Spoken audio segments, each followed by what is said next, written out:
राम राम भाइयों और बहनों, कैसे हो आप सब। और आप लोगों की व्याख्याता भर्ती 2024 और 25 की तैयारी कैसे चल रही है, ये मुझे आप लोग कमेंट करके बता देना।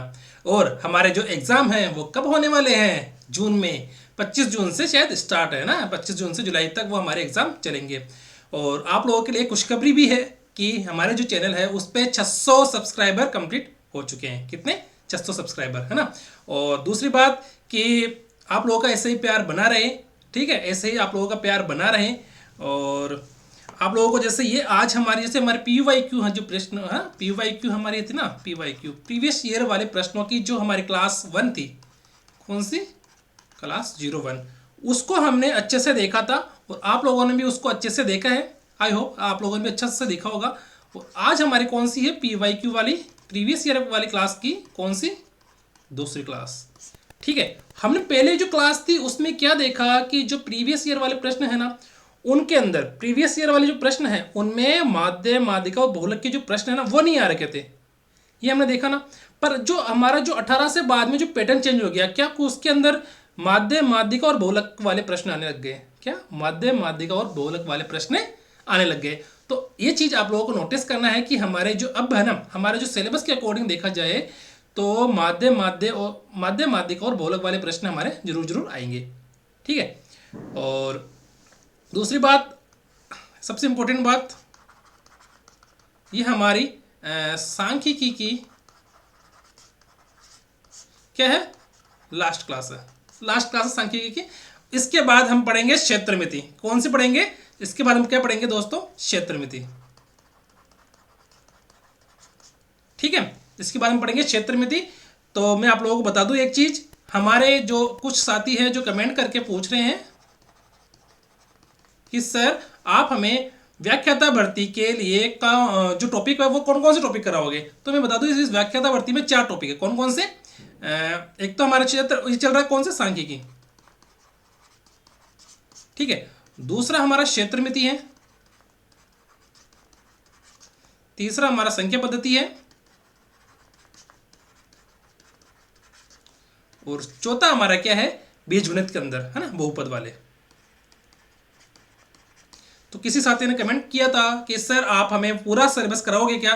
तो मैं कह रहा हूं कि मैं आप लोगों का पूरा सिलेबस कराऊंगा, है ना, मैं आप लोगों का पूरा सिलेबस कराऊंगा। और संभवतः मेरी अकॉर्डिंग ये सिलेबस आप लोगों का फरवरी में पूरा हो जाएगा, फरवरी में पूरा हो जाएगा। क्योंकि आज क्या तारीख है, जैसे 20 तारीख को तो मैंने दे दी, आज अभी बज रहे रात के, देखो दोस्तों आप लोग शायद सो गए होंगे, है ना, इस टाइम तक सो गए होंगे। पर अभी देखो रात के कितने बज रहे हैं, अभी बज रहे हैं रात के 12, है ना, कितने बज रहे हैं, रात के 12 बज रहे हैं। और अभी भी मैं आप लोगों की रिकॉर्डिंग जो क्लास ले रहा हूँ, क्या क्लास स्टार्ट की है अभी तो मैंने, क्योंकि बाहर क्या है दोस्तों, शादियाँ हो रही है। अभी जब जहाँ मैं रहता हूँ तो वहाँ क्या बाहर शादियाँ हो रही है। तो शादियों में गाने कौन से बज रहे हैं, आज की रात, पता नहीं कौन कौन से गाने चल रहे हैं ना। तो उन गानों की वजह से क्या है, मैं रिकॉर्डिंग नहीं कर पा रहा होता, है ना, क्योंकि वॉइस के अंदर वो गाने की आवाज़ आ जाती है। तो ऐसे ऐसे गाने चल रहे थे, इस वजह से मैंने ये रिकॉर्डिंग जो है वो पहले नहीं की। तो अभी क्या है, जैसे गाने बंद हो गए, तो अभी बज गए 12, तो अभी मैं स्टार्ट कर रहा हूँ रिकॉर्डिंग करना, है ना। तो अभी जैसे शादियाँ चलेगी तो मुझे लेट ही रिकॉर्डिंग स्टार्ट करना पड़ेगा। ठीक है, आप लोग ऐसे ही प्यार बना रहे। और 600 सब्सक्राइबर कंप्लीट हो चुके हैं, तो उसको इस वजह से, हालांकि मैंने बोला था कि 1000 सब्सक्राइबर होने पर मैं आप लोगों को पीडीएफ दूंगा, पर ऐसा होता नज़र आएगा नहीं, है ना, ऐसा होता नज़र आ नहीं रहा है। और शायद होगा भी नहीं कभी, क्योंकि आप लोग मुझे सहयोग नहीं कर रहे हो, है ना, आप लोग क्या हो, मुझे सहयोग नहीं कर रहे हो, है ना। पर फिर भी जैसे हमारे स्टैटिक्स की क्लास से लास्ट क्लास है, तो ये मान लो कि मैं कल यानी वेनसडे को, है नी, वेनसडे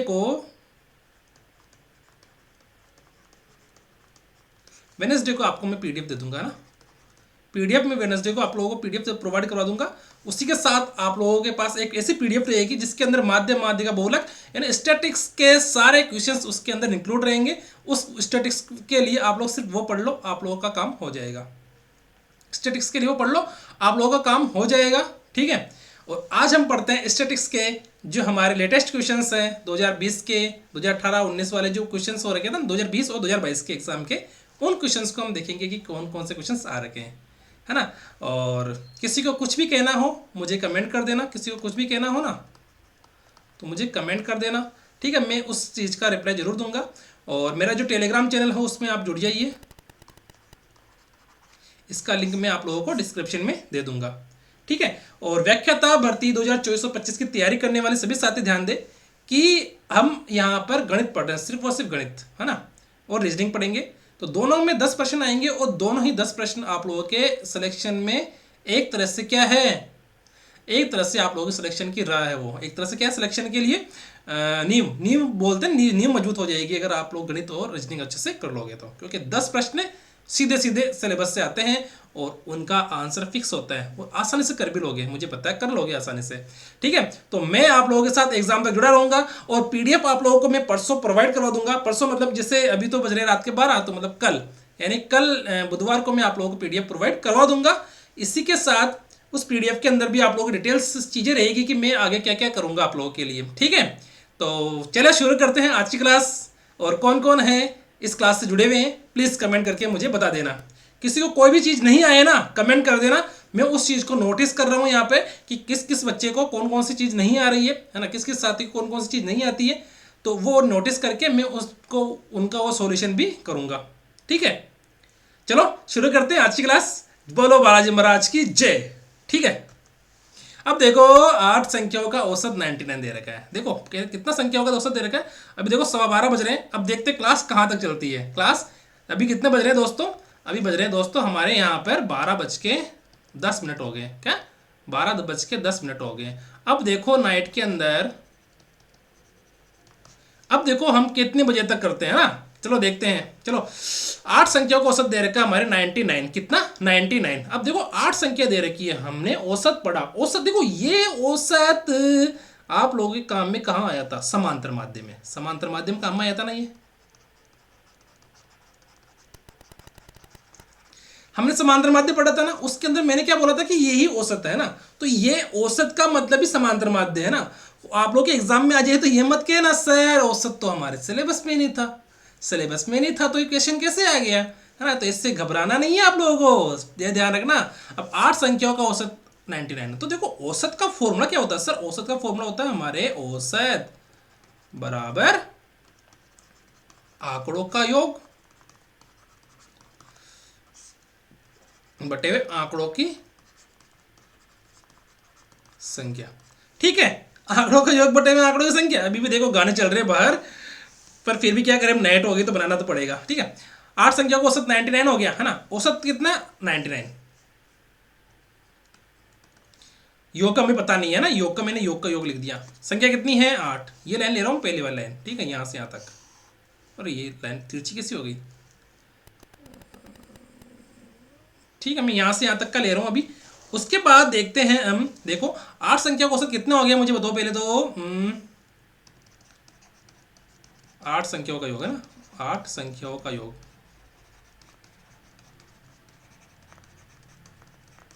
कितना। देखो 99 को आप 8 से गुणा करेंगे तो कितना आएगा, 9 72 का असल का 2 असल का 7, 9 72 और 7 79, है ना। 792 कितना आ गया 792। ये तो हो गया हमारा 8 संख्याओं का योग। 8 संख्याओं को औसत 99 दे रखा है, तो उन सभी संख्याओं का योग हो गया हमारा 792, है ना। ये तो हो गया हमारे पहली। अब देखो सबसे बड़ी संख्या, द्वितीय सबसे बड़ी संख्या से 18 अधिक है। इसका मतलब क्या हुआ सर, इसका मतलब क्या हुआ सर, कोई समझ में नहीं आया, आपको समझ में नहीं आया। हाँ? इसका मतलब क्या हुआ, मुझे कोई बता सकता है क्या। इसका मतलब ये हुआ कि हमारा जो सबसे बड़ी संख्या है वो सबसे छोटी संख्या से, जो सबसे बड़ी संख्या उससे जस्ट छोटी संख्या से 18 अधिक है। समझ में आई मेरी बात। जैसे आपको मैं कैसे बताऊं, जैसे देखो यहां पर देखो, मैं आपको बताता हूं, जैसे x माना मैंने, x है ना। x क्या है, सबसे बड़ी संख्या। देखो इसको मैं क्या बोल दूं, x सबसे बड़ी संख्या। x क्या है सबसे, एक मिनट रुकना, x क्या हो गया हमारे सबसे बड़ी संख्या, ठीक है। x हो गया हमारी सबसे बड़ी संख्या। अब मैं कह दूं कि y है द्वितीय, यानी सेकंड, द्वितीय बड़ी संख्या, द्वितीय बड़ी संख्या,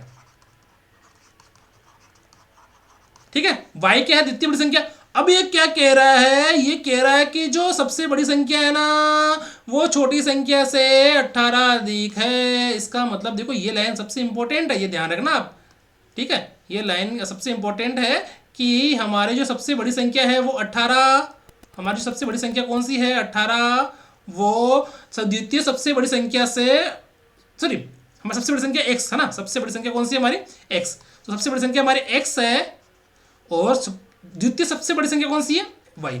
तो वो कह रहा है कि सबसे बड़ी संख्या इस छोटी वाली संख्या से 18 अधिक है ना, इस छोटी वाली संख्या से 18 अधिक है, तो इन्हीं छोटी वाली संख्या में अगर हम 18 जोड़ देंगे तो वो सबसे बड़ी संख्या आ जाएगी, है ना, सबसे बड़ी संख्या आ जाएगी। तो समझ में आ गई मेरी बात यहाँ तक। अब देखो कि यदि इन दोनों संख्याओं को हटा दिया जाए, अब इन्हें एक्स वाई ना तो साफ ही कर दो, काहे सुपड़ा साफ कर दो। अब एक्स वाई हट गई, पहला संख्या कितनी ही, पहला संख्या सर 8, अगर मैं एक्स और वाई को हटा दूं तो बचेगी कितनी, 6 बचेगी सर, 6 बचेगी। तो ये बोल रहा है कि इन दोनों संख्याओं को हटा दिया जाए तो शेष संख्याओं का औसत 87 है। देखो देखो 8 संख्याओं का औसत, 8 संख्याओं का योग कितना हो गया, 8 संख्याओं का योग है ना, 8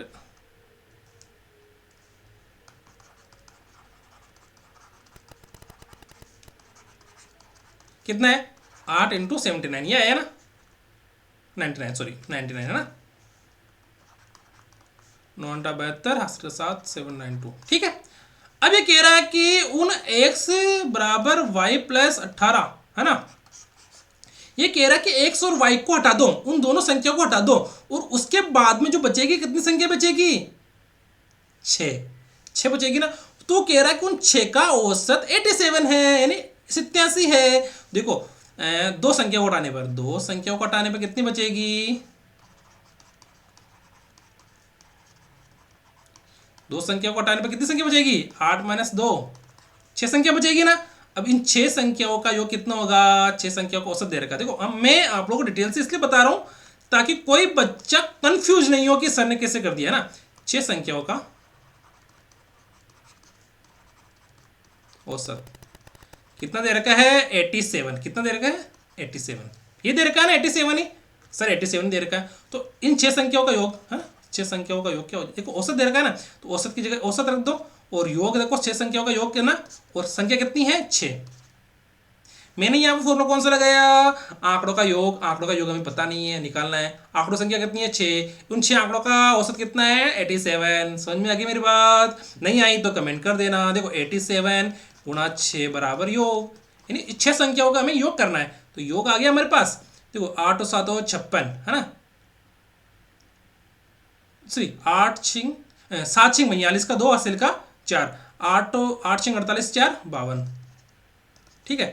तो हमारे पास योग कितना आ गया, उन 6 संख्याओं का योग हमारे पास कितना आ गया, 6 संख्याओं का योग कितना है हमारे पास 522, 522 आ गया सर। इसका मतलब ये हुआ कि जो दो संख्याएं थी वो कौन सी है सर, हमें तो पता ही नहीं है। पता कैसे नहीं है मुझे बताओ, जब 8 का योग तो इतना दे रखा है, मुझे तो ये बताओ पहले कि ये कितना संख्या का योग है, ये 8 का योग है सर। ये कितनी संख्याओं का योग है सर, ये 6 का योग है। दोनों के बीच में अंतर कितने का है, मतलब दो संख्याओं का योग क्या है सर, इन दोनों का अंतर है, इन दोनों संख्याओं का योग। देखो सर, देखो सर, हमें समझ में यहाँ तक तो आ गया। अब मुझे बताओ सर कि ये जो है ना दो संख्याएं हैं, हमारी दो संख्याएं कौन कौन सी है, x और y है ना, उनका योग, उनका योग क्या होगा, दो संख्याओं का योग होगा सर कि हम अगर 8 संख्याओं में से है ना, 8 संख्याओं का योग है ना, 8 का योग में से अगर 6 का योग हटा देंगे ना, इन 6 संख्याओं का योग, तो हमारे पास जो दो संख्या बची ना उनका योग आ जाएगा। तो दो संख्या कौन कौन सी बची रहे बताओ मुझे, x + y बची ना, है ना, x + y दो संख्या बची। तो सर ये जो है ना हमारे 792 तो इधर दे रखा है और इधर दे रखा 522, ठीक है। दोनों में से गुण घटाओ भाई, 0, 9 में से 2 गया तो 7 और 5 में से 7 में से 5 गया तो 7 से 5 गया तो 2, ठीक है।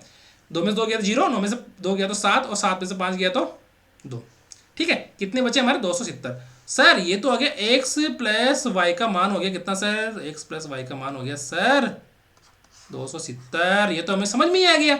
अब सर हमें दिक्कत कहाँ आई कि हमारे ज्ञात तो हमें क्या करना है, देखो सबसे बड़ी संख्या हमें, देखो प्रश्न में ज्ञात क्या करना है कि सबसे बड़ी संख्या का मान ज्ञात कीजिए। सर सबसे बड़ी संख्या कौन सी है, हमने माना, कौन सी माना, हमने x माना सबसे बड़ी संख्या, माना ना x सबसे बड़ी संख्या, तो x का मान है हमें ज्ञात करना है। देखो x का मान ज्ञात करना है यहाँ पे, तो सर x का मान ज्ञात करना, तो x का मान ज्ञात करने के लिए क्या करेंगे सर, हमें क्या करना है, इस तो ना x - 18 बराबर y, x - 18 बराबर y, ये हो गया ना। मैं क्या कह रहा हूं कि इसको मैंने क्या कर दिया, पक्षांतरण कर दिया, क्या कर दिया, पक्षांतरण, क्योंकि मुझे क्या करना है, x माइनस 18 कर दिया यहाँ पर, और बराबर क्या कर दिया y। क्यों किया, क्योंकि हमें क्या करना है, x का मान निकालना है, तो y का मान तो निकालना नहीं है, तो x के पदों में, x के पद को हमने चेंज कर दिया यहाँ पर, क्योंकि हमका x का मान x y प्लस 18 आ रहा है, तो हमें y का मान अलग कर लिया। क्यों किया, क्योंकि यहाँ पर देखो y का मान हमें यहाँ पर x का मान रखना है, y की जगह क्या रखना है, x का मान रखना है। अगर यहाँ तक समझ में नहीं आ रहा है तो एक और विधि आती है, कौन सी आती है, एक विधि और आती है, उस विधि से भी हम कर सकते हैं, ठीक है। अगर हम चाहें तो इसको ऐसे देखो, x ऐसे करो आप, ठीक है। देखो इसमें से यहाँ यहीं से देख लो कि हमारे पास जो x का मान है ना, y का मान की जगह हम क्या रखेंगे, x का मान, तो x माइनस 18 बराबर y, ठीक है। तो यही मान हम क्या करेंगे, इस समीकरण में रख देंगे। रखे क्या, हमें क्या करना है, जो हमारा x का मान है ना, उस x को साइड में रखो, और y की जगह भी x लाना है, तो y की जगह x कहाँ से लाएंगे, जब y बराबर क्या हो जाएगा, x माइनस 18, ठीक है। x माइनस 18 बराबर 270, ठीक है। ये तो हो गया 2x, है ना, ये 2x बराबर 270 प्लस 18, ठीक है। 270 प्लस 18 हो गया।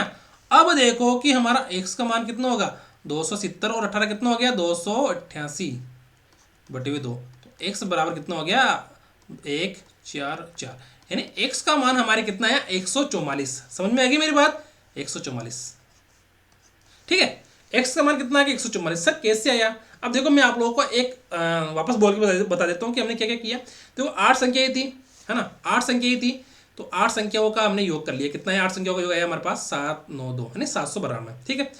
फिर बोला सबसे बड़ी संख्या द्वितीय सबसे बड़ी संख्या से 18 अधिक है। इसका मतलब क्या हुआ कि हमने सबसे बड़ी संख्या कौन सी मानी, x मानी, और द्वितीय सबसे बड़ी संख्या y मानी। तो दोनों का हमको समीकरण निकालेंगे, तो कैसा निकालेंगे कि सबसे बड़ी संख्या x, द्वितीय सबसे बड़ी संख्या y से क्या है, 18 अधिक है, तो y प्लस 18 क्या हो जाएगा, x का मान हो जाएगा, ठीक है। और उसके बाद कह रहा है कि इन दोनों संख्याओं को हटा देना है, यानी कि x और y को हटा देंगे तो हमारे पास बचेंगी कितनी संख्याएं, 6 संख्या बचेगी। क्यों, क्योंकि 8 थी पहले, तो अब कितनी बच गई, 6, तो 6 संख्या औसत कितना दे रखा है, 87। तो इन 6 संख्याओं का योग कैसे निकालेंगे, ऐसे जैसे ऐसे निकाला ना हमने, कि 6 को किससे गुणा कर दिया हमको हमने 87 से, तो कितना है हमारे पास 522, ठीक है। अब दोनों संख्याओं का देखो, अब हमारे 8 संख्याओं का योग दे रखा 792, 6 संख्याओं का योग दे रखा हमारे पास 522, तो दोनों संख्याओं का योग कैसे हो जाएगा, जब दोनों को घटा देंगे ना हम, क्या 792 से हम अगर 522 घटा देंगे तो हमारे पास कितना आ जाएगा, उन दोनों संख्याओं का योग आ जाएगा, कौन सा 270। अब क्या करना है, 270 आ गया, तो हमको हमारे पास x का मान ज्ञात करना है, तो y की जगह क्या रख देंगे हम, x रख देंगे। कैसे रखेंगे, x बराबर, देखो इसको ऐसे करना है, x माइनस 18, ठीक है, x माइनस 18 बराबर y, ठीक है। तो x माइनस 18 बराबर y मैंने क्या रखा, y की जगह रख दिया, y की जगह क्या रखा मैंने, x माइनस 18, उसको हमने सोल्व कर लिया। बस सिंपल सा क्वेश्चन है। किसी को अगर ये फिर भी समझ में नहीं आया ना, कमेंट कर देना सर मुझे ये पहला क्वेश्चन समझ में नहीं आया, और इस वीडियो को लाइक करना, शेयर करना और सब्सक्राइब करना, क्योंकि कल आप लोगों को मैं पीडीएफ प्रोवाइड करा दूंगा इस चीज़ की, तो आप लोगों को टेंशन लेने की जरूरत ही नहीं रहेगी, ठीक है। पीडीएफ देखो प्रिंट आप लोगों को मैं कहूँ वैसे ही प्रिंट होगा वो, ठीक है ना। प्रिंट आप लोगों को मैं बता दूंगा कि कैसे प्रिंट करवाना है उसको। हम जो सिंपल पीडीएफ होती है वैसी पीडीएफ नहीं बनाई है मैंने, ठीक है। सिंपल पीडीएफ जैसे होती है ना, एक लंबा A4 पेपर पर होती है, तो वैसी पीडीएफ नहीं बनाई है मैंने, ठीक है। अब देखो कि अपूर्ण आवर्ती बंटन निम्न प्रकार से दिया हुआ है। क्या दे रखा है, अपूर्ण आवर्ती बंटन निम्न प्रकार से दिया हुआ है। अब ये कह रहा है कि माध्यिका का मान 35 दिया हुआ है, तो लुप्त आवर्तियां ज्ञात कीजिए। सर ये तो प्रश्न तो भारी हो गया, भारी भरकम प्रश्न हो गया, इसका हम मान कैसे ज्ञात करेंगे सर, हमें तो कुछ आइडिया ही नहीं है, हमें तो कुछ आइडिया ही नहीं सर। अब आइडिया क्यों नहीं है, देखो ये क्या है, वर्गीकृत बारंबारता बंटन है। ये क्या है, वर्गीकृत बारंबारता बंटन। ये क्या है, वर्गीकृत बारंबारता बंटन। अगर ये वर्गीकृत बारंबारता बंटन है तो इसका सूत्र कौन सा होगा, माध्यिका का। सर माध्यिका का सूत्र ना, देखो ये होता है, ये देखो, अरे इसमें यार मैंने एक गलती कर दी, एक चीज उसमें निकालनी थी मैंने, चलो इसको मैं बताऊँ क्या निकालेंगे। इसको देखो यहाँ पर है ना, मैं देखो देखो मैं यहाँ पर है ना एक लाइन खींच रहा हूँ सबसे नीचे नीचे नीचे,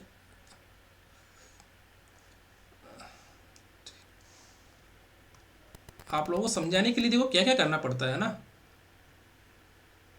नहीं तो मैं डायरेक्ट ही कर देता इसको, पर समझाना भी जरूरी है ना, इसलिए मैं क्या कर रहा हूँ थोड़ा सा। अब देखो इसके हमें माध्यिका दे रखी है, तो माध्यिका में क्या होता है, संचयी बारंबारता होती है या नहीं होती, मुझे बताओ पहले। तो संचयी बारंबारता होती है ना, तो ये संचयी बारंबारता ये रही, ठीक है। तो इसका मान तो 1 हो गया, इसका मान कितना हो गया, 1 + 2 = 3, इसका मान कितना हो गया, 3 + x = 3 + x। अरे इसको सही लिखो रे भाई, इसका मान कितना हो जाएगा यहाँ पर 3 + x, ठीक है ना, यहाँ तो समझ में आ गया। और ये कितना हो जाएगा 3 + x + 2, और ये 3 + x + 2 + y, ठीक है। और ये टोटल कितना हो गया, 16 हो गया, ठीक है। तो इसका मतलब क्या हुआ, देखो आप लोग एक लाइन तो बता दूं मैं कि इन सभी बारंबारताओं का योग कितना है, 16। तो सभी बारंबारताओं का योग देखो पहला कि 1 + 2 + x + 2 + y + 16, ठीक है, y = 16, ठीक है, ठीक है। तो हमारे पास 3 2 5, ठीक है, 5 + x + y = 16। तो हमारे पास x + y बराबर कितना है, 16, सॉरी 16 नहीं, 16 - 5। तो हमारे पास x + y बराबर कितना आ गया, 11। तो एक लाइन तो ये आप लोगों को याद रखनी है कि x + y का मान कितना, 11। अब देखो ऑप्शन में देखो, अब उस चक्कर क्या कर दिया, अब है ना, अब पता है एग्जामिनर ने क्या घपला करी है, यहाँ पर क्या घपला कर दिया कि इन सभी का योग 11, 5 × 6 = 11, 6 × 5 = 11, 7 × 4 = 11 और 4 × 7 = 11। मतलब चारों ऑप्शन का मतलब हो गया कि अगर हम इससे यहाँ तक, तो इसको अगर हम यहाँ से करना चाहिए ना, तो उसको नहीं कर सकते, है ना, ऑप्शन से हम इसको अभी नहीं कर सकते। अभी ऑप्शन से क्यों नहीं कर सकते सर, x + y का मान 11 आ रहा है, तो सर x y का मान 11 आ रहा है, तो ऑप्शन में देखो आ रहा है क्या, अरे सभी में 11 आ रहा है, तो मतलब हमारा ये आइडिया खत्म। अब करते हैं दूसरे थे, सर देखो हमारा माध्यिका दे रहेगा सर, अब हमें क्या करते हैं कि जब वर्गीकृत बारंबारता बंटन सारणी दे रखी होती है ना सर, तो हम है ना फॉर्मूला लगाते हैं वर्गीकृत बारंबारता बंटन। जब वर्गीकृत बारंबारता बंटन दे रखी होती है तब फॉर्मूला क्या होता है माध्यिका का, बताओ मुझे। कि सर माध्यिका का फॉर्मूला होता है, इसको m बोल देते हैं ना, l + n/2 - c/f/h, है ना, यही तो फॉर्मूला होता है हमारा कि l + n/2 - c/f/h, ये होता है ना। और हमारी जो देखो यहाँ पर टोटल बारंबारता कितनी है, 16, टोटल बारंबारता कितनी है, 16, ठीक है, 16 है ना। तो 16 का आधा कितना हुआ, मुझे अब एक चीज़ और बताऊँ, एक चीज़ और आपको इसमें एक लॉजिक वाली बात बताऊँ क्या, मुझे बताओ पहले, लॉजिक वाली बात बताऊँ या नहीं बताऊँ, हाँ बताओ मुझे, लॉजिक वाली बात बताऊँ क्या। यहाँ पर हमारे माध्यिका कितनी दे रखी है, 35 दे रखी है ना, माध्यिका 35 दे रखी है ना, समझना एक मेरी बात, है ना। तो माध्यिका अगर 35 है तो हमारा वर्ग, माध्यिका वर्ग कौन सा होगा, ये वाला वर्ग होगा, क्योंकि 35 किसके बीच में आता है, 30 और 40 के बीच में 35 आता है ना। तो मतलब ये माध्यिका अगर हमारा 35 है तो हमको वर्ग कौन सा, ये माध्यिका वर्ग हो जाएगा, ये क्या हो जाएगा, माध्यिका वर्ग। सर ये माध्यिका वर्ग है तो कैसे पता लगा, जब हमारी माध्यिका 35 दे रखी है तो माध्यिका वर्ग 30 से 40 ही होगा, ये बात ध्यान रखना। क्योंकि इसके अंदर है ना वो काम नहीं आ रहा हमारा मेथड, क्योंकि यहाँ पर x और y दे रखा है, तो हमारा मेथड वो काम में नहीं आ रहा है जिसमें हम संचयी बारंबारता निकालते हैं। हालांकि निकाल लिया हमने, जैसे इसकी, जैसे 8 16 गया तो इसका n/2 करो, ये कितनी होगी n, तो इसको n/2 करो, कितना आ गया 8, n/2 का मतलब 16/2 = 8। तो 8 से अधिक संचयी बारंबारता कितनी है, कौन सा वर्ग है, 8 से अधिक, 8 या 8 से अधिक, है ना।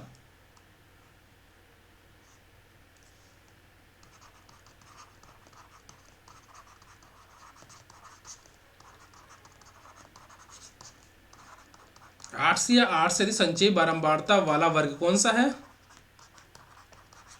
मुझे बताओ, 8 या 8 से अधिक संचयी बारंबारता वाला वर्ग कौन सा है, पता है क्या आप लोगों को, अरे पता है क्या, देखो मुझे बताओ कि यहाँ पर तो 35 आएगा कि नहीं आएगा, 30 और 40 के बीच में 35 आएगा ना। तो मतलब हमारा जो वर्ग देखो, अब यहाँ पे 8 आ गया, है ना। अब देखो यहाँ पर 1 ये 2, तो टोटल दोनों का योग कितना है, 3, दोनों का योग कितना है, यहाँ पे दिख नहीं रहा होगा तो मैं दूसरा पेन सेलेक्ट कर लेता हूँ, ठीक है। दोनों का योग कितना है, 3, ठीक है। ये तो हो गया 1, ये तो हो गया 1, और ये हो गया 1 + 2 = 3, ठीक है। अब यहाँ का इसका योग कितना है, 20 से 30 वालों का, 1 3 प्लस एक्स, है ना। पर हमको एक्स का पता है क्या, एक्स का मान कितना है, एक्स का मान कुछ भी हो सकता है ना यार, एक्स का मान तो कुछ भी हो सकता है ना। पर मुझे ये पता है कि मेरी माध्यिका कितनी है, 35 है, तो 35 है तो मेरे माध्यिका वर्ग मुझे पता है कि 30 से 40 वाला ही होगा, है ना, 30 से 40 वाला ही होगा, ठीक है। अब मेरा अगर माध्यिका वर्ग 30 से 40 वाला है तो मुझे ये बताओ, अब देखो 30 से 40 वाला है ना, अब देखो इसमें से अगर 30 से 40 वाला है तो इसको कैसे सोल्व करेंगे, देखो अब देखो मैंने बोलक वाले में डब्बा लिया था, तो इसमें देखो यहाँ से डब्बा ले लो, ये वाला ले लो, ये बस ही बस, हमको ये डब्बा यहाँ पे उतारना है, ये डब्बा कौन सा, ये डब्बा हमको यहाँ पे उतारना है, यहाँ पे, ठीक है, ठीक है। ये कौन सा, 30 से 40, नीचे कितना दे रखा है, इधर 2 और इधर कितना दे रखा है, x, तो इसकी संचयी बारंबारता कितनी है, इसकी संचयी बारंबारता सर 3 + x,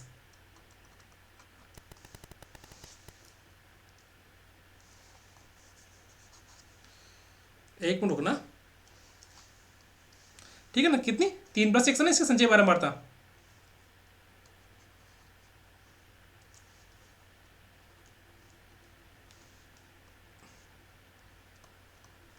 ठीक है। संचयी बारंबारता कितनी इसकी 3 + x, देखो यहाँ पर 3 + x है ना, इसकी संचयी बारंबारता, यहाँ की इस वर्ग की संचयी बारंबारता कितनी है, 3 + x, और इसका 2 ले लिया, 30 ले लिया, ठीक है।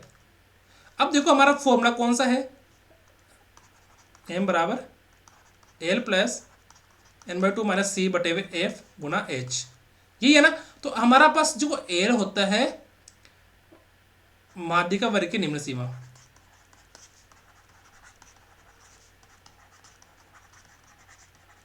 और हमारा n/2 का मान तो दे रखा है, n/2 कितना है हमारा पास 8, ठीक है, ये रहा n/2, ठीक है। और c माध्यिका वर्ग से पूर्व वर्ग की संचयी बारंबारता, है ना, संचयी बारंबारता, ठीक है, माध्यिका वर्ग से पूर्व वर्ग की संचयी बारंबारता। और हमारे पास f दे रखा कितना, f कितना है हमारे पास, माध्यिका वर्ग की बारंबारता, ठीक है, ये हो गया हमारे माध्यिका वर्ग की बारंबारता, माध्यिका वर्ग की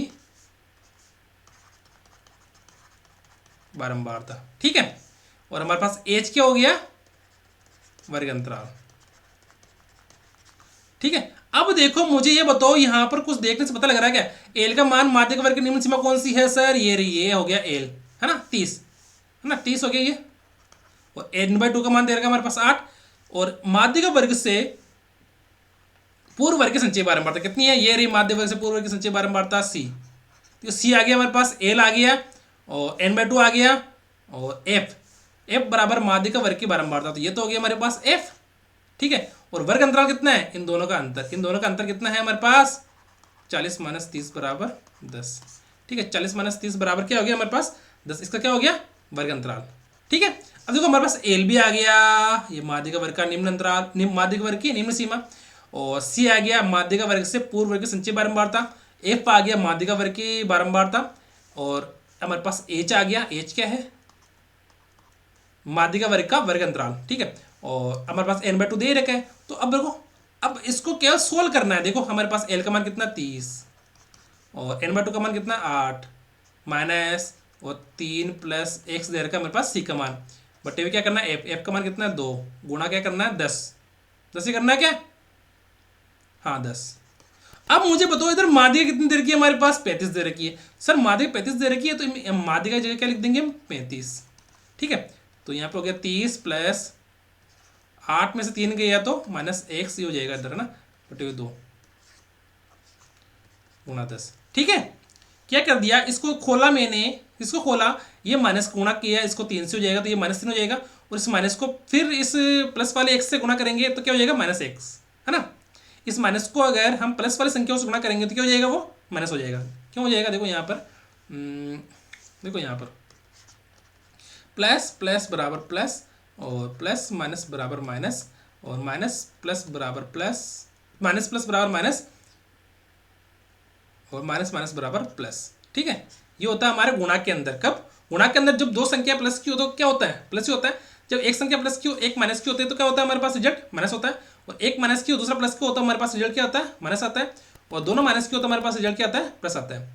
ठीक है, अब देखो आगे, अब हमारे पास देखो यहाँ पर 35 हो गया, ये क्या हो गया, 35 हो गया।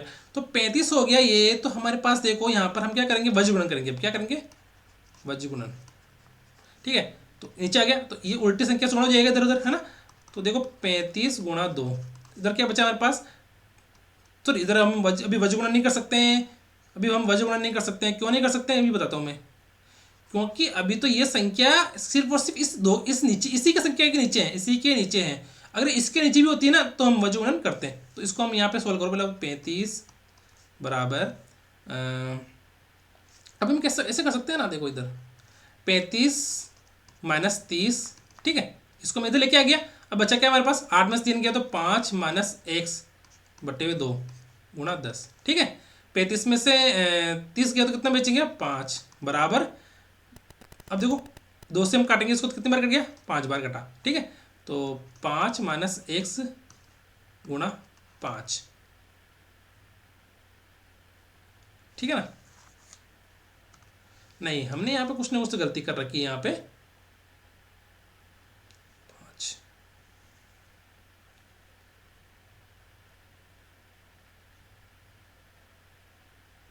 हमने यहाँ पे कुछ ना कुछ तो देखो गलती कर रखी है, देखना एक बार वापस देखो आप। 35 आ गया इधर, 20 30 और 8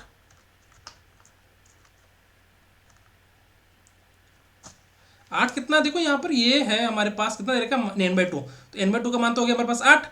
ठीक है, और n/2 से पूर्व की सच्चे बार मात्रा कितनी होगी, 1 2 3, 3 प्लस एक्स। ठीक है, 3 प्लस एक्स हो गया इधर, और इधर हो गया हमारे पास एक्स। एक्स का मान कितना, एक्स गुणा इधर हो गया 10 और इधर हो गया 2। ठीक है, तो इसको हम कैसे सॉल्व किया हमने, यहाँ पर 35 है ना, 35 है ना यहाँ पर। देखो इधर 30 और इधर 8 माइनस 3 माइनस एक्स, 8 माइनस 3 किया तो माइनस एक्स बटे 2 गुणा 10। तो 30 और कितना है, देखो मुझे बताओ,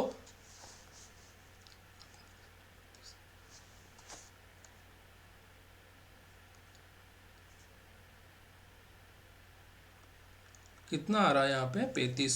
इसको देखो एक बार यहाँ पे मुझे वापस करने दो। ठीक है ना, देखो कुछ ना कुछ तो अपने पास दिक्कत होती है, इसका मतलब ये नहीं कि आता नहीं है ना। एक बार मैं चेक कर लेता हूँ वापस कि हमने कुछ सही रद्द तक नहीं किया ना। यहाँ तक मुझे वापस चेक करना दो। ठीक है, मुझे वापस चेक करने दो, पहले सही से लिखा है ना अपन ने। एल का मान आ गया 30 और n/2 8 माइनस 3 प्लस एक्स बटे हुए 2 गुणा 10 बराबर 35। ठीक है, अब देखो यहाँ पर अगर हम 35 लिखते हैं तो 30 प्लस 8 माइनस 3 माइनस एक्स बटे हुए 2। ठीक है, गुणा 10। ठीक है, अब अगर हम कह दें इसको 25 देखो यहाँ पर ऐसे। ठीक है, 35 ये हो गया 35 बराबर 60। ठीक है, अब देखो इसको गुणा कर लो यहाँ पे, ये हो गया कितना, 35 दूने ये तो हो गया कितना, वज्र गुणन करो यहाँ पर इसको। उससे पहले तो लेस ले लो यहाँ पर लेस। ठीक है, 2 लगी, और इधर क्या करो, 2 से उसको गुणा करो तो कितना आएगा 60 प्लस, और ये कितना बचा हमारे पास, 8 में से 3 गया तो 5 माइनस एक्स। ठीक है, गुणा 10। ठीक है, बटे हुए 2 बटे हुए 1। तो अब करो वज्र गुणन करो तो क्या आएगा इधर, इसको 2 से गुणा करो इधर और इसको 1 से गुणा करो तो कितना आएगा 70 बराबर 60 प्लस 50 माइनस 10 एक्स। ठीक है, अब देखो 70 माइनस 60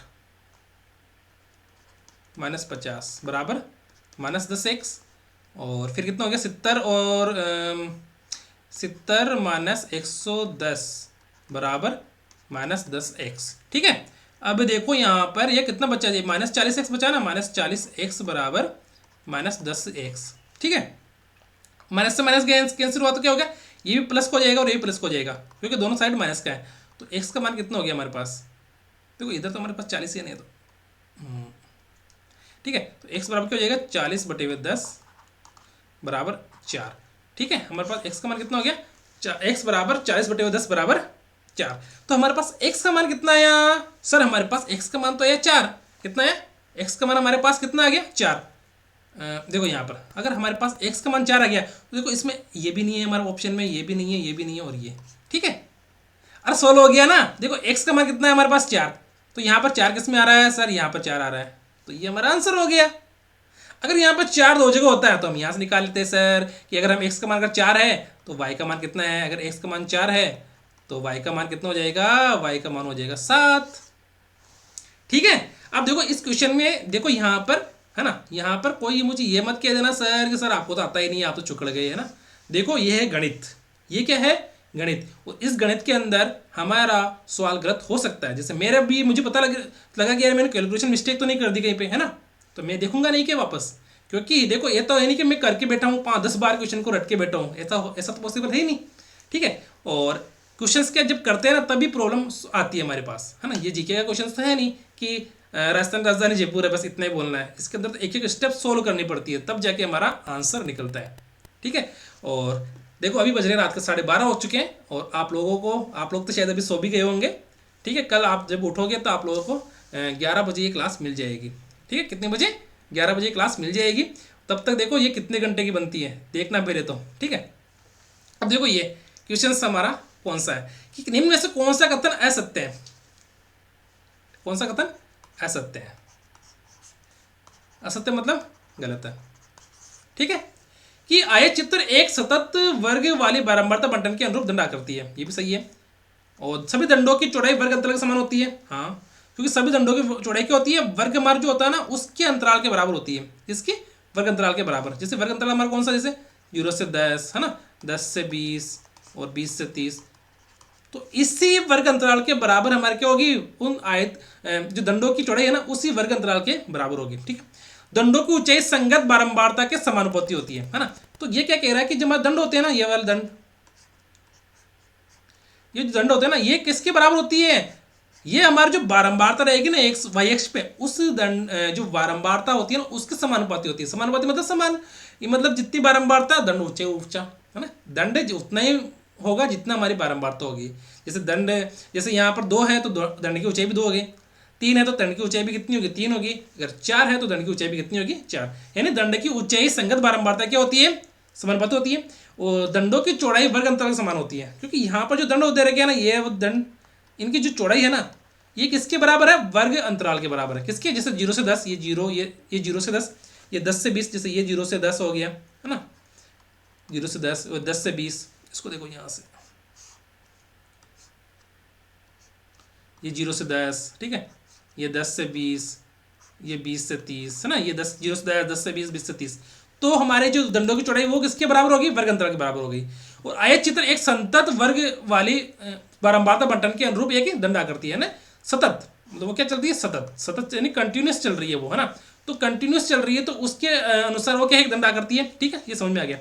अब वो पूछ रहा है चौथा ऑप्शन की आयत चित्र के खंडों के मध्य कभी भी दरार संभव नहीं है, कभी भी, है ना, ये ध्यान रखना कभी भी। तो ये क्यों संभव नहीं है, इसका आंसर देखो ये है कि क्योंकि आयत चित्र के खंडों के बीच दरार हो सकती है यदि बारंबारता के अंतराल में कोई रिक्तता होती है। इसका मतलब क्या हुआ, इसका मतलब क्या हुआ सर, हमको समझ में नहीं आया। जैसे देखो यहाँ पर हमारे पास 0 से 10 दे रखी है, कोई अगर यहाँ पे आगे 11 से, है ना, 11 से 20 आ गया, हाँ 11 से 20 आ गया, तो यहाँ पर ये दरार आ गई ना, इसकी आ गई 1 की दरार, 1 की दरार आ गई ना, 1 की दरार आ गई ना, तो 1 की दरार आ गई तो यहाँ पर क्या हो गई, रिक्तता हो गई।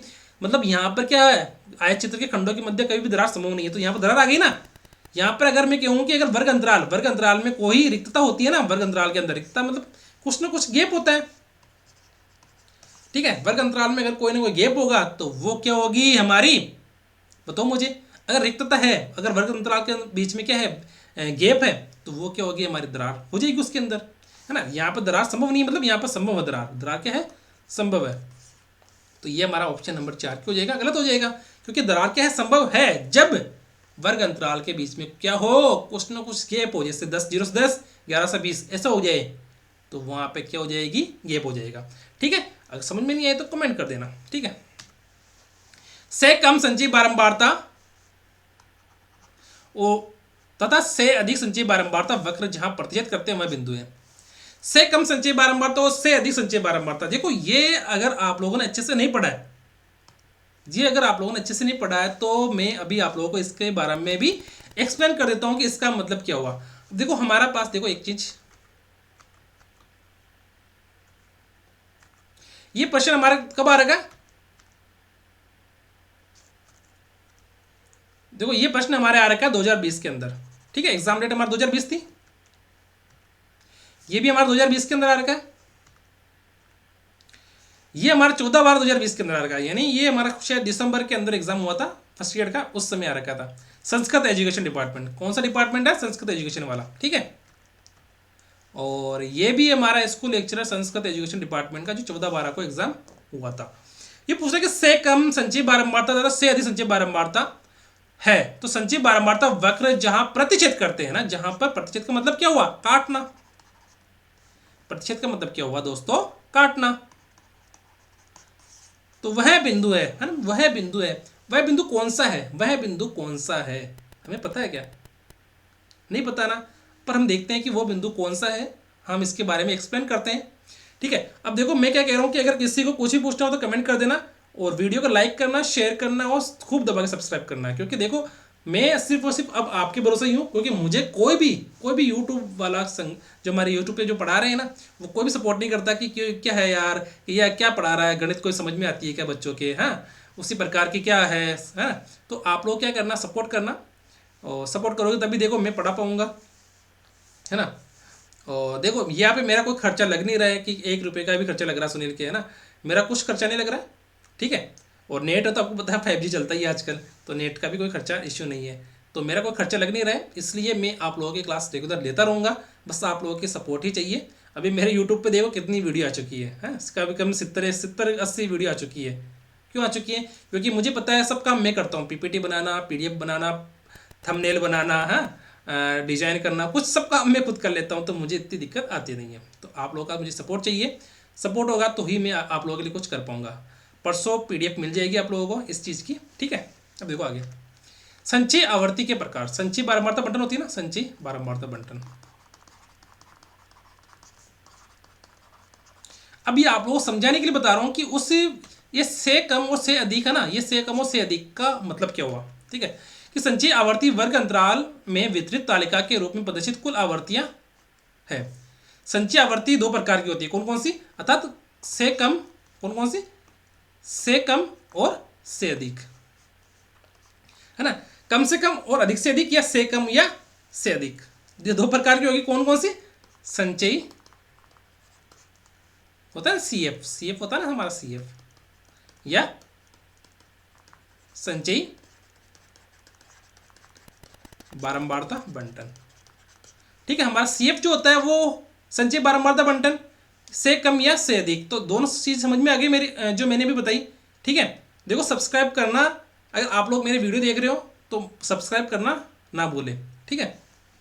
देखो संचयी आवर्ती से कम, यहाँ क्या हो गया, से कम है ना, से कम, से कम का मतलब समझ में आ रहा है ना, नहीं आ रहा तो अभी देखते हैं परिभाषा क्या कह रही है, ठीक है। कि संचयी आवर्ती से, संचयी आवर्ती से क्या कह रहा है ये, संचयी आवर्ती से कम सभी पिछली कक्षाओं की आवृत्तियों को क्रमिक रूप से जोड़कर, क्रमिक रूप से जोड़कर, देखो आप लोगों को मैं बता देता हूँ, यहाँ पे आप लोगों को मैं कुछ बता देता हूँ, यहाँ पर इसका कहने का मतलब क्या हुआ, इसका कहने का मतलब क्या हुआ,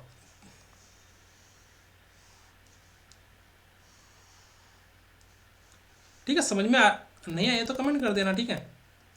देखो मैं जितना बता पाता हूँ ना उतना सही है मेरी रिकॉर्डिंग, ठीक है। अगर किसी को समझ में नहीं आया तो कमेंट कर देना। देखो ये तो गया हमारा x, गलत कर दिया कुछ यहाँ पे,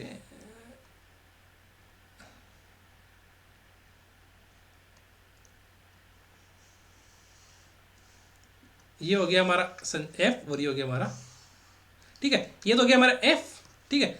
0 से 10, 10 से 20, 20 से 30, 30 से 40, 40 से 50, ठीक है।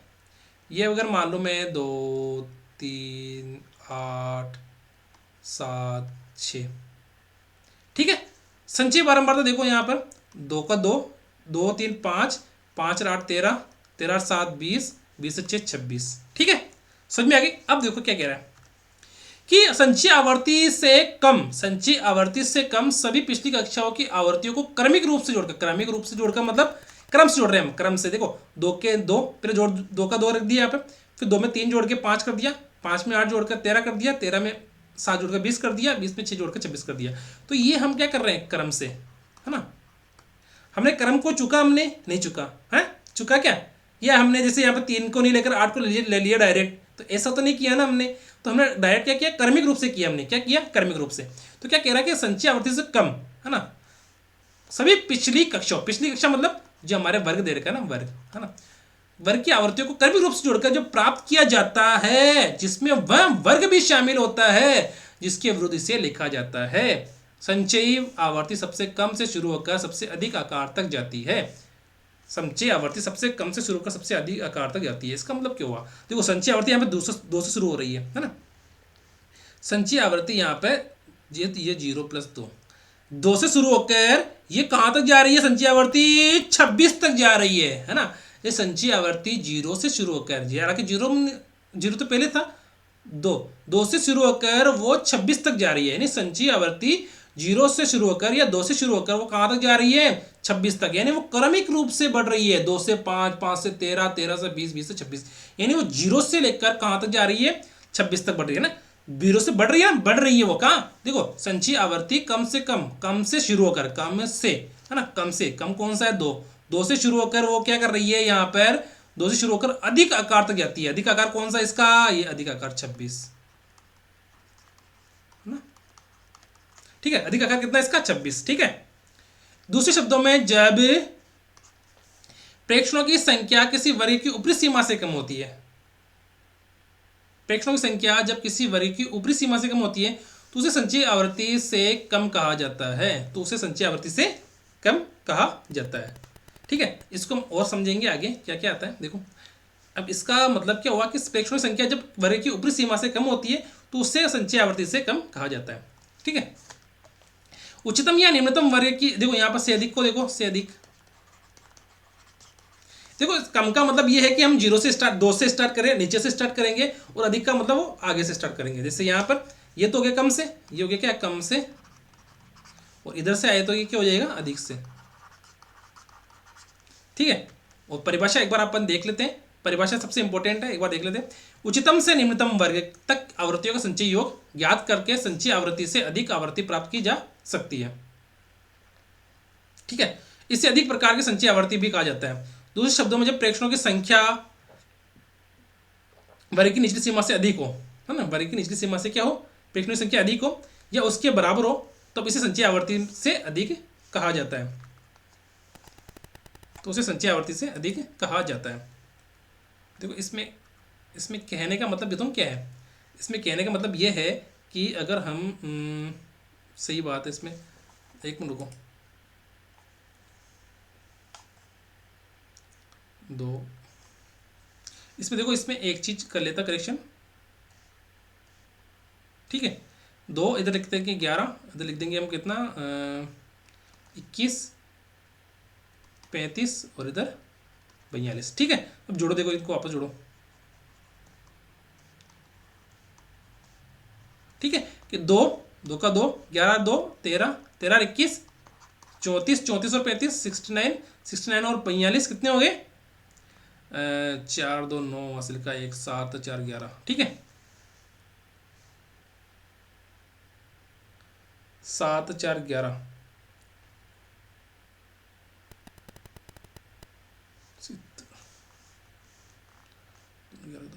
5 6 11, ठीक है ना, सही है क्या, 6 4 10, गलत कर दिया मैंने, 69 और 42, 9 10, 109 तो आएंगे यहाँ पे,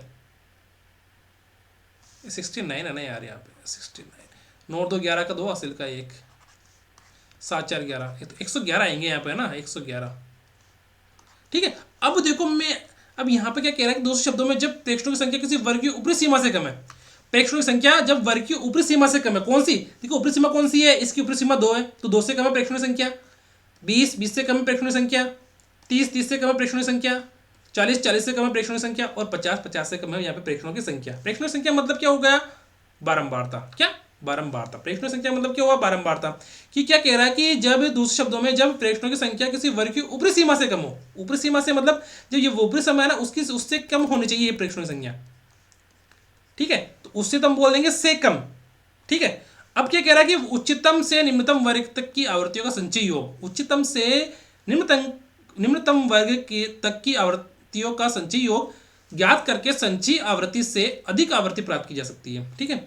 इसको दूसरे शब्दों में देखते हैं क्या कह रहा है कि दूसरे शब्दों में इस प्रकार की संचयी आवृत्ति भी कहा जाता है, इसे संचयी आवृत्ति भी कहा जाता है। दूसरे शब्दों में जब प्रेक्षणों की संख्या वर्ग की निचली सीमा से अधिक, प्रेक्षणों की संख्या वर्ग की निचली सीमा से अधिक या उसके बराबर हो। देखो वर्ग की निचली सीमा कौन सी है, जीरो, इस जीरो से अधिक या इसके बराबर होना चाहिए। जीरो से अधिक है नहीं है ये, देखो निचली सीमा कौन सी है, जीरो से अधिक है ये वर्ग की निचली सीमा कौन सी 10, 10 से अधिक है 11, ये फिर वर्ग की निचली सीमा कौन सी है 20, 20 से अधिक 21, फिर 30 वर्ग की निचली सीमा 30 से अधिक कौन है 35, फिर वर्ग की निचली सीमा कौन सी 40, 40 से अधिक कौन है 42, ठीक है। हालांकि मैं चाहता तो आप लोगों को सिर्फ और सिर्फ ये बोल देता कि यहाँ पर कौन सा आएगा, माध्यिका आएगा, बात खत्म, ठीक है। पर मैं ये नहीं चाहता कि आप लोगों को कोई भी चीज़ ऐसे बताऊं जो आप लोगों को समझने में दिक्कत आए कि सर ये ऐसे चीज़ क्यों दे रखी है, ठीक है, ऐसी चीज़ क्यों दे रखी है, ठीक है।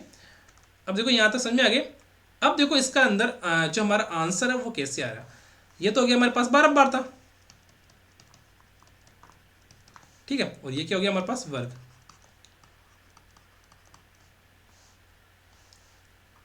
ठीक है। देखो यहाँ पर 20 का मान क्या है 4, फिर 40 का मान कितना है 10, और फिर 60 का मान कितना है 15, और फिर 80 का मान कितना है यहाँ पर 18। इसमें देखो इसमें 60 का मान कितना है 4, और 40 का मान कितना है 10, और इधर कितना 20 का मान कितना 14, और इधर 18 आ गया, जीरो पर 18 है, ठीक है। तो इसका मतलब क्या हुआ कि जब ये जीरो से बढ़ के जैसे कम धीरे से धीरे धीरे धीरे धीरे बढ़ के क्या हो गया, ये ऊपर बढ़ रहा है, तो ये तो हो गया क्या से कम, ये क्या हो गया से कम। क्यों हुआ से कम सर, ये है ना स्टार्टिंग में तो धीरे मतलब कम, कम से क्या होता है अधिक की ओर बढ़ता है, कम से क्या होता है ये कम से अधिक, है ना, कम से अधिक, कम से अधिक होता है ये, है ना, कम से अधिक, ठीक है। और ये क्या है, ये अधिक से कम, अधिक से अधिक, क्यों, क्योंकि ये वर्ग है ना, वर्ग से क्या हो रहा है, जैसे इसमें परिभाषा पढ़ो पहले तो क्या कह रहा है कि उच्चतम से निम्नतम वर्ग की आवृत्तियों का संचयी योग, उच्चतम से निम्नतम वर्ग तक की आवृत्ति का संचयी योग ज्ञात करके संचयी आवृत्ति से अधिक आवृत्ति प्राप्त की जाती है, इसे अधिक प्रकार की संचयी आवृत्ति भी कहा जाता है। दूसरे शब्दों में जब प्रेक्षणों की संख्या वर्ग की निचली सीमा से अधिक या उसके बराबर होती है तो तब इसे संचयी आवृत्ति से अधिक कहा जाता है।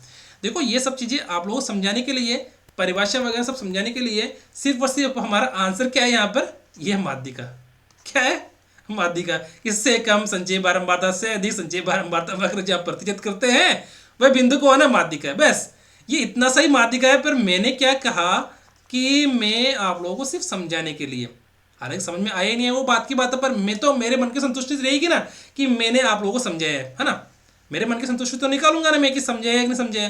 अगर मैं ऐसे डायरेक्ट बता देता तो मुझे भी वो गिल्टी फील होता कि यार बच्चों को मैंने जो साथी उनको मैंने गलत चीजें बता दी, ठीक है। ये क्या हो गया, ये हो गया से अधिक, है ना, से अधिक, और ये हो गया से अधिक, और ये हो गया से कम। तो ये जो जहां प्रतिच्छेद करते हैं वो बिंदु क्या होता है हमारा माध्यिका। से अधिक और से कम जहां प्रतिच्छेद करते हैं वो बिंदु हमारा क्या हो गया, माध्यिका हो गया, ठीक है। यहां तो समझ में आ गया, नहीं समझ में आए तो कमेंट कर देना, हम जब हम रिवीजन क्लास करेंगे तब एक बार और देख लेंगे, ठीक है। से कम से अधिक हमारा क्या हो गया, माध्यिका हो गई, ठीक है। अब देखो पांचों प्रश्न देखो, अभी बच गए एक, रात को 1 बजने वाले हैं, ठीक है। हर प्रश्न को विस्तार से समझाने के पीछे एक ही रीजन है कि हमारी अभी लास्ट क्लास है, तो उसको आप लोग अच्छे से देख लो, ठीक है। देखो पांचों प्रश्न, एक घर में पानी के अलग अलग उपयोग को प्रदर्शित करने के लिए आंकड़ों का निम्नलिखित में से कौन सा आरेख निरूपण सर्वाधिक उपयुक्त है। कौन सा आरेख निरूपण है, पाई चार्ट। क्यों है, इसके पीछे कारण ये है कि जैसे हमारा पानी का टैंकर, जैसे अभी पानी का टैंकर, पानी का हौद होता है ना, अपना हौद होता है ना। अब होद होता है तो जैसे दो टैंकर कितने का आता है, 400 रुपये का आता है ना, 400 300 200 हर जगह अलग अलग टैंकर का रेट है। अब देखो हमने होद में पानी डाला, ये होद हमारा, ढक्कन खोल के टैंकर से पानी डाला, टन टन टन टन टन टन टन टन टन, होद यहाँ तक भर गया। होद क्या हो गया, ढक्कन खोल के पानी डाला तो होद में हमारा क्या हो गया, पानी भर गया। ठीक है, अब होद हमारे जैसे मैं बताऊं तो मेरे होद घर पे कितने दिन चलता है, 7 दिन चलता है। तो 7 दिन चलता है तो देखो हमारे पानी किस किस में हो जाता है, नहाने में, है ना, नहाने में पानी चाहिए कितने, जैसे इसमें 5000 लीटर आते हैं ना, लिखा था ना 5000 लीटर टैंकर के पीछे लिखा होता है 5000 लीटर, ऐसे लिखा होता है बड़े अक्षरों में। तो नहाने में हम मान लेते कितने, जैसे रोज के अगर हम 1000 लीटर मान लेते, 1000 लीटर मान ले, 1000 लीटर नहाने में मान ले। और कपड़े धोने में कितने माने, कपड़े धोने में मान लो सर, कपड़े धोने में ज़्यादा पानी चाहिए तो 2000 लीटर पानी मान लो। ठीक है, अब बच्चे हैं पीने में, सर पीने में तो सर हमको पानी कम ही चाहिए तो 500 लीटर मान लो। टोटल कितने हो गए, 2 3 35 हो गया, 4। सर झाड़ू पोछा, पोछा पोछा ना, पोछा बोल देते, पोछा, पोछे मान लो सर 500 लीटर। ठीक है, और हमारे जो बाथरूम वगैरह उसके लिए मान लो उसको हटा देते हैं अपन, यहाँ अच्छा नहीं लगेगा। नहाने, कपड़े धोने, पीने और पोछा लगाने, तो हम देखो कौन सा यूज़ चाहिए अपने को, पेड़ पौधों को पानी पिलाने का, है ना, पेड़ पौधों को पानी, पेड़ पौधों को पानी,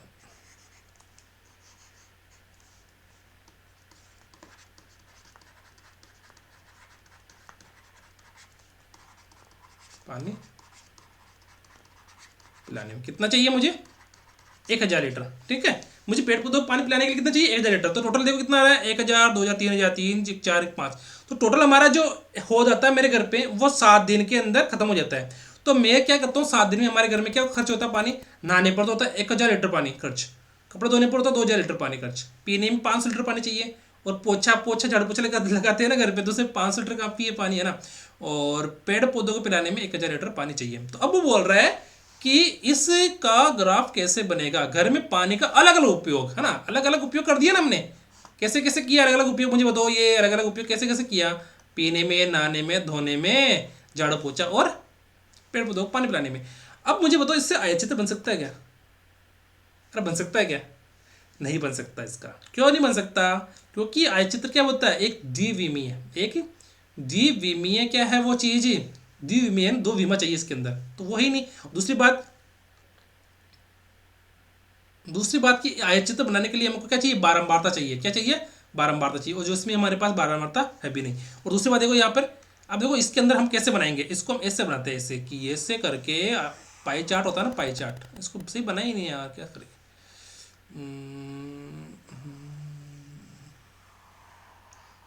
ठीक है, ये तो क्या हमारा केंद्र बिंदु। अब देखो इसको हम सबसे बड़ा करते हैं यहाँ पर,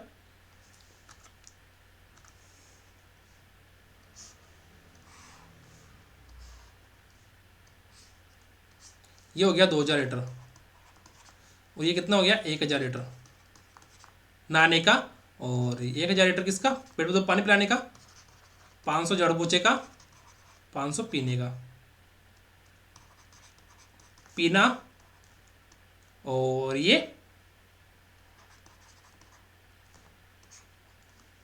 कपड़े धोना, और ये हो गया हमारा नहाना, और ये हो गया पेड़ पौधों,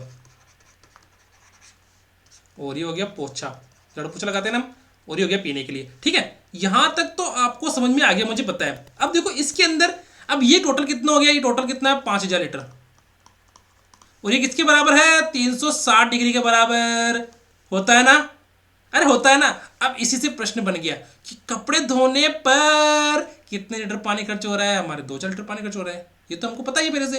अब देखो हमारे यहाँ पर है ना, अभी अगर इसको डिग्री डिग्री डिग्री में पूछ ले, क्या कर ले, डिग्री में पूछ ले, है ना, डिग्री में भी तो पूछ सकता नहीं है, या नहीं पूछ सकता, डिग्री में पूछ सकता है, किसी में पूछ सकता है, डिग्री में पूछ सकता है, या हमारे जैसे हमारे पास यहाँ तो हमने मान रख लिए पहले से, क्या रख लिए, मान रख लिए कि हमारा 2000 लीटर तो इसमें खर्च हो रहा है, 1000 लीटर इसमें खर्च हो रहा है ना, 500 इसमें और और 500 उसमें, ठीक है। तो इसका जो हमारा जो मेन है ना ग्राफ, वो क्या बनेगा, जो हमारा डायग्राम किसका बनेगा, वो पाई चार्ट बनेगा। क्या बनेगा, पाई चार्ट बनेगा, ठीक है। घर में पानी के अलग अलग उपयोग के लिए क्या, कौन सा जो हमारा चार्ट बनेगा, जो घर में पानी के अलग अलग उपयोग को प्रदर्शित करने के लिए आंकड़ों का निम्नलिखित में से कौन सा आरेख निरूपण सर्वाधिक उपयुक्त है। कौन सा आरेख सर्वाधिक उपयुक्त रहेगा हमारे पाई चार्ट, कौन सा रहेगा, पाई चार्ट, ठीक है। तो इसको आप लोग अच्छे से ध्यान रखना कि हमारा कौन सा आरेख चाहिए, पाई चार्ट रहेगा यहाँ पर, ठीक है। अब इसी से प्रश्न बन सकते हैं, जो हम क्या करेंगे, रिवीजन जो हमारी क्लास रहेगी ना, उसमें खूब प्रश्न दूंगा आप लोगों को मैं, तब करके बताना मुझे कि सर अब ये हम कर रहे हैं, ये अब कर रहे हैं, है ना। पाई चार्ट से रिलेटेड खूब प्रश्न दूंगा और लगे रहना मेरे साथ, क्योंकि मैं एग्जाम तक आप लोगों का साथ छोड़ूंगा नहीं और खूब रिवीजन कराऊंगा आपको, खूब रिवीजन कराऊंगा कि आप थक जाओगे, सर मन तो दबा दिया सर, मत आना सर, ये तो मन दबा दिया, अब मन छोड़ो कि मैं रिवीजन नहीं करा, क्यों, क्योंकि मन सब चीज़ें अलग की, ठीक है ना। ऐसे कर दूंगा आप लोगों को कि आप लोग खुद ही कहोगे सर अब तो माना माफ कर दो, छोड़ दो, माना है कि मैं ना परीक्षा में गणित कर पढ़ता पढ़ता यान को आ गया, पाका बन गया कि माना गणित आ गई, कहीं माना गणित आ गई, यान की कर दिया सर। क्योंकि देखो अभी एग्जाम में हमारे 5 महीने, तो 5 महीने में मैं कम से कम बता रहा हूँ, मैं 5 महीने यानी कि 4 महीने बचेंगे उस समय, तो 4 महीने 120 दिन 60, मतलब कम से कम आप लोगों का मैं 50 टेस्ट ले लूँगा। कितने टेस्ट, 40 से लेकर 50 से टेस्ट में आप लोगों का ऑनलाइन ले लूंगा। कहां पर, यूट्यूब पे, यानी ये प्रैक्टिस रिवीजन रिवीजन रहेगा आप लोगों का। इन 50 टेस्ट में मतलब 1000 प्रश्न हो जाएंगे आप लोगों के पास, 1000 के आसपास, 1000 नहीं तो 700-800 प्रश्न तो आप लोगों को मैं दे दूंगा बना के। तो आप लोगों को ऐसा कर दूंगा कि आप लोग मतलब खुद ही कह दोगे सर हम तो गणित को इतना पढ़ लिया हमने कि गणित का प्रश्न का हमको डर ही नहीं लग रहा है कि ये प्रश्न गलत हो सकता है या नहीं हो सकता, ठीक है।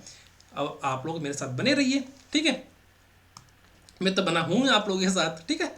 चलो, यदि प्रेक्षणों x, x+3, x+5, x+7, x+10 यानी x+3, x+5, x+7, x+10 का माध्य 9 है, तो अंतिम 3 प्रेक्षणों का माध्य ज्ञात कीजिए। अंतिम 3 प्रेक्षण कौन से हैं, ये वाले। अंतिम 3 प्रेक्षण कौन से, ये वाले, ठीक है। तो देखो पहले हमारा औसत क्या होता है, औसत या माध्य क्या होता है, आंकड़ों का योग बट्टे हुए आंकड़ों की संख्या, ठीक है। औसत हमारा हो गया ये। आंकड़ों योग कितना है हमारे पास, सिर्फ औसत तो दे रखा हमारे पास 9, आंकड़ों योग कितना, 1 2 3 4 5, यानी कि x+3 plus x+5 plus x+7 plus x+10 बटे हुए 1 2 3 4 5, ठीक है। 1 2 3 4 5, तो ये तो हो गया कितने, 5x, ठीक है। इसको हम आगे कर लेते हैं, यहाँ पे जगह नहीं है तो देखो यहाँ पे बच गया 9, इधर हमारे पास कितना बचा, 5x, देखो यहाँ पे 5x बचा ना, 1 2 3 4 5, 5x हो गया, और इधर कितना बचा, 3 5 8 7 15 10 25, है ना, 25 ही है ना। तो इधर बोल दूँ मैं 5x प्लस 25 बटे हुए 5, ठीक है। यहाँ तो समझ में नहीं आया तो कमेंट कर देना सर यह समझ में नहीं आया है मुझे। 9 × 5 क्या किया हमने, वज्र गुणन कर लिया, यहाँ पे 5x प्लस 25 क्या किया हमने, वज्र गुणन किया यहाँ पर, ठीक है। अब देखो यहाँ तो हो गया 9 × 5 = 45 और 5x प्लस 25 हो गया इधर, तो 25 को इधर कर देंगे, क्या कर देंगे, पक्षांतरण कर देंगे यहाँ पर। देखो टाइम कितना हो गया, 1:15 बज गए, तो 45 - 25 बराबर 5x, ठीक है। तो 5x बराबर हो गया 20, देन x बराबर हो गया 20 बटे हुए 5 बराबर 4, यानी x का मान हमारे कितना है, 4। अब हमको पूछ क्या रखा है कि सर ये अंतिम 3 प्रेक्षण कौन कौन से हैं, x+3, x+7, x+10, इन तीनों का औसत ज्ञात करना है हमें, औसत या माध्य ज्ञात करना। कैसे करेंगे सर, हमको बताऊंगा एक क्या ज्ञात करना, हमको x+5 plus x+7 plus x+10 बटे हुए 3 करना है हमें। हमको क्या करना है, हम देखो प्रेक्षणों का योग कितना है, x+3, x+5, x+7, x+10, प्रेक्षणों का योग तो हमारे पास आ गया।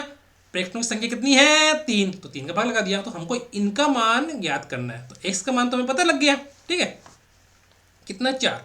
अब देखो हमको मान क्या ज्ञात करना, हमें ज्ञात करना x प्लस 5, x प्लस 7